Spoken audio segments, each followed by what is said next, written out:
আজ ধান্য পূর্ণিমা তিথি। আজ একবার হলেও শ্রবণ করুন ধান্য পূর্ণিমা তিথির ব্রতকথায় মাহাত্ম্য। যে কোনো পূর্ণিমা তিথি হলো মা লক্ষ্মী দেবীর এবং ভগবান বিষ্ণুর অত্যন্ত প্রিয় দিন।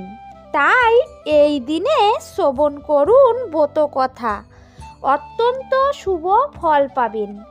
প্রথমে জেনে নেই পূর্ণিমা তিথি কখন শুরু কখন শেষ। পূর্ণিমা তিথি শুরু হবে 12ই জানুয়ারি রবিবার শেষ রাত 8:52 থেকে, শেষ হবে 13ই জানুয়ারি সোমবার, মানে আজ 13ই জানুয়ারি সোমবার রাত 4:03 পর্যন্ত। এই সময়ের মধ্যেই এই পবিত্র পূর্ণিমা ধান্য পূর্ণিমা তিথি থাকবে। এই পূর্ণিমাতে অবশ্যই একবার হলেও ব্রতকথা শ্রবণ করুন, মা লক্ষ্মীর কৃপা অবশ্যই পাবেন। এই পূর্ণিমা থাকবে 13 তারিখ সোমবার। এবার জেনে নেই ব্রতকথার মাহাত্ম্য। আমি সবসময় চেষ্টা করি সনাতন ধর্মের ধর্মীয় তথ্যগুলিকে আপনাদের সামনে উপস্থাপনা করার। আসুন বন্ধুরা, এবার শুনে নেই ধান্য পূর্ণিমার ব্রত মাহাত্ম্য। নতুন বন্ধুরা আমার এই চ্যানেলটিকে সাবস্ক্রাইব করে বেল বাটনটি অন করে রাখার অনুরোধ জানাচ্ছি। আর পুরো ভিডিওটি দেখার পর যদি ভালো লাগে লাইক কমেন্ট শেয়ার করতে ভুলবেন না। ব্রত কথা শোনার সময় মা লক্ষ্মী দেবীর সামনে একটা প্রদীপ অবশ্যই জ্বালিয়ে নেবেন। শুরু করি এবার ব্রত কথা। এক দেশে এক রাজা ছিলেন। তার হাটে যে সকল জিনিস বিক্রি হতো না তিনি তা মূল্য দিয়ে কিনে নিতেন। একদিন এক কামার ছোট করে স্থির মূর্তি গড়ে হাটে বিক্রি করতে এসেছিল। সেটা কেউ কিনল না। সেটা সেই রাস্তায় ফেরি করতে বেরোলো। বলল, তোমরা কেউ অলক্ষ্মী নেবে গো, এই বলে চিৎকার করতে লাগলো। রাজা শুনতে পেয়ে লোকটিকে ডেকে তাকে উচিত মূল্য দিয়ে সেই মূর্তিটি কিনে ফেলল। তারপর তিনি সন্ধ্যের সময় তার বাড়িতে একটি স্ত্রীলোকের কান্না শুনতে পেলেন। রাজা তাড়াতাড়ি গিয়ে দেখলেন যে ঠাকুর ঘরে লক্ষ্মীর মতো সুন্দরী স্ত্রীলোক কাঁদছেন। রাজা জিজ্ঞাসা করলেন, তুমি কে মা, কেন কাঁদছো? সেই স্ত্রী বলল, আমি রাজলক্ষ্মী, অনেকদিন তোমার বাড়িতে আছি, আর থাকতে পারবো না, তাই কাঁদছি। রাজা বলল, তুমি যাবে কেন মা, আমি কি অপরাধ করেছি?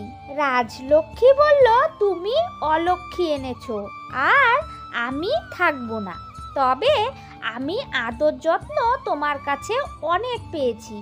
আমি তোমাকে একটা বর দিয়ে যেতে চাই। তুমি কীট পতঙ্গের কথা বুঝতে পারবে, আর আমার এই কথাটি সব সময় স্মরণে রাখবে। মানুষের সার আচার ব্যবহার, নারীর সার দমন, ভোজনের সার ঘৃত, নিশির সার জাগরণ। এই বলে মা লক্ষ্মী অন্তর্হিত হলেন। যার আর রাত্রে নিদ্রা আসলো না। একদিন একটি শ্রীলোক বাড়ি থেকে বেরিয়ে যাচ্ছেন রাজার বাড়ি থেকে। রাজা জিজ্ঞাসা করলেন, তুমি কে মা, কোথায় যাচ্ছ? সেই রমণী মূর্তি বললেন, আমি ভাগ্যলক্ষ্মী, তুমি অলক্ষ্মী কিনেছো, আমি আর থাকবো না। যাই এরপরে আরেকদিন একটি স্ত্রীলোককে যেতে দেখলেন। জিজ্ঞাসা করলো, তুমি কে? তিনি বললেন, আমি যশোলক্ষ্মী, তুমি অলক্ষ্মী কিনেছো, আমি আর থাকবো না। আর একদিন রাতে পুরুষ মূর্তি আর একটি স্ত্রী মূর্তি বের হয়ে যাচ্ছিল। রাজা জিজ্ঞাসা করলো, তুমি কে? রমণী বললেন, আমি কুললক্ষ্মী। পুরুষ মূর্তি বললেন, আমি ধর্ম। তুমি অলক্ষ্মী কিনেছো, তাই আমরা আর থাকবো না। রাজা ধর্মকে বললেন, ধর্ম, আমি সবটাই প্রতীক্ষা রক্ষার জন্য অলক্ষ্মী কিনেছি। আপনার বরে এই আমি রাজলক্ষ্মী, কুললক্ষ্মী, যশলক্ষ্মীকে বিদায় দিয়েছি। কুললক্ষ্মী ইচ্ছা হলে যেতে পারেন, আপনার কোনো মতেই যাওয়া উচিত নয়। আমি মর্যাদা নষ্ট করিনি। যে সপ্তধর্ম পালন করে তাকে ত্যাগ করতে নেই। লক্ষ্মী দেবী চলে গেলেন, রইল পড়ে ধর্ম। রাজা যখন যা আহার করতে বসে তখন অনেকগুলি পিঁপড়ে এসে খাবারের কাছে জমা হয়। তিনি এমন হয়, রাজার অবস্থা মন্দ হতে লাগলো। একদিন রানীকে বলল, আমার তরকারিতে ঘি দিও না, ভাতে ঘি দিও না।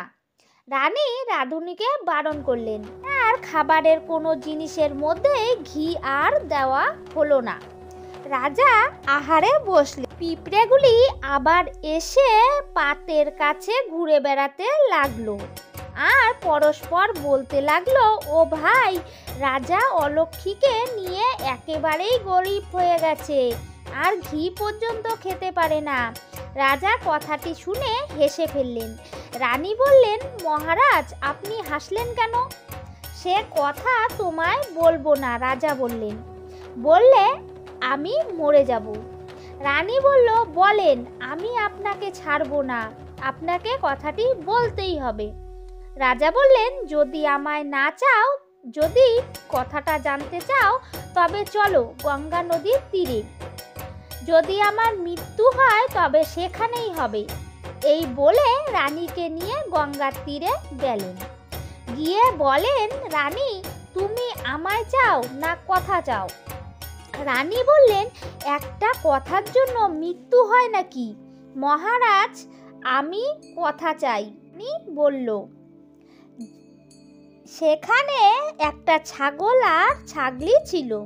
গঙ্গার মাঝখানে ঘাসের মোট ভেসে যাচ্ছিল। ছাগলি ছাগলকে বলল, ঘাসগুলি আমায় এনে দাও না, আমি খাই। ছাগল বলল, আমি তোমার মতো জলে ডুবে মরি, আর কি? আমি তো রাজার মতো অত বোকা নই। রাজা যেমন স্থির কথায় মরতে এসেছে। রাজা ছাগলের কথা বুঝতে পেরে রানীকে তিরস্কার করে। সেখানেই তাকে গঙ্গা নদীর তীরে ফেলে চলে গেলেন রাজা। রানী বনে বনে ঘুরে বেড়ান। গঙ্গার তীরে রাজা তার খোঁজ খবর করেন না। রানীর আর দুর্দশার সীমার অন্ত নেই। একদিন সন্ধ্যার সময়ে রানী শুনতে পেল শঙ্খধ্বনি, উলুধ্বনির শব্দ শুনে রানী সেখানে গিয়ে দেখেন কতগুলি মুনিকন্যা পিটুলির লক্ষ্মী ঠাকুর গড়ে তাতে রং মাখিয়ে ফুল দিয়ে চন্দন ঘষে নৈবেদ্য করে। পিটুলি চিতই, পাটালি, নারকেল দিয়ে পুজো করছিলেন। দেখে রানী বললেন, তোমরা কি করছো গো? তারা বলল, আজ মা লক্ষ্মীর পূর্ণিমা তিথি, তাই আমরা লক্ষ্মী পুজো করছি। রানী জিজ্ঞাসা করলেন, এই পুজো করলে কি হয়?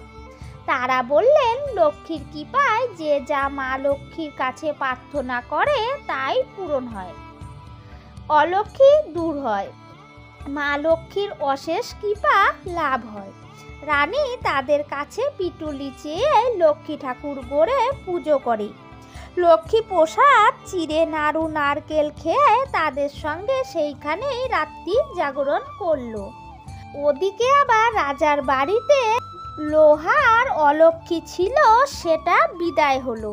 সব ধনরত্ন, হাতি ঘোড়া যা ছিল সব ফিরে পেল রাজা। রাজা সকালে উঠে ভাবছেন, হঠাৎ আমার এসব কি হচ্ছে? ধর্ম বললেন, মহারাজ, ওই অলক্ষ্মী কিনেই আপনার অমঙ্গল ঘটেছে। রানী বনে কোজাগরী লক্ষ্মী পুজো করছেন, তাই আপনার অলক্ষ্মী দূর হয়ে মা লক্ষ্মীর কৃপায় আপনার আবার সব হলো। রাজা ধর্মকে বনে নিয়ে গেলেন রানীকে খুঁজতে। রানীকে খুঁজে যত্ন করে সঙ্গে নিয়ে এলেন। বাড়িতে এসে ঘটা করে লক্ষ্মী পুজো করলেন। ভাগ্যলক্ষ্মী, যশলক্ষ্মী, কুললক্ষ্মী আবার ফিরে এলেন। সেই থেকে পৃথিবীতে মা লক্ষ্মী পুজো পূর্ণিমা তিথিতে প্রচার হলো। এই ছিল পূর্ণিমা দিনে লক্ষ্মী পুজোর ব্রত কথা। আশা করি আপনারা সবাই বুঝতে পারলেন এই ভিডিও থেকে। এই ছিল আজ পূর্ণিমার ব্রত কথার মাহাত্ম্য, যা শ্রবণে মা লক্ষ্মী দেবীর অশেষ কৃপা লাভ করা যায়। এই দিন নিরামিষ আহার গ্রহণ করবেন। যারা ব্রত করবেন ফলমূলাদি গ্রহণ করতে পারেন। পূর্ণিমার দিন আমিষ আহার ভুল করেও গ্রহণ করবেন না।